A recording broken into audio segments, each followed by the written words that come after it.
Hello guys, in this video you will learn how to log your Facebook profile officially.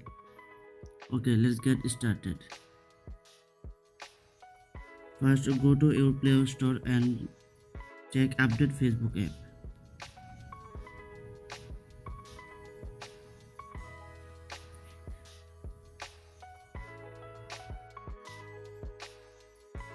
My Facebook app already updated. Okay, open it.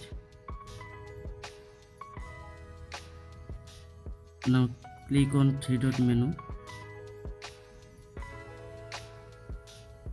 Click your profile icon. Click three dot menu.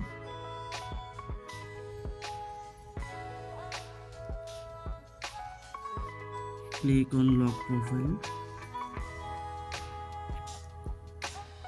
Lock your profile.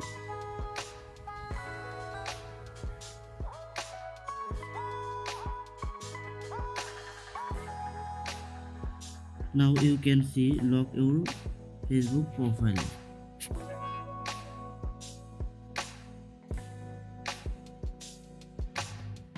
By doing this process, you can successfully lock Facebook profile. Thank you.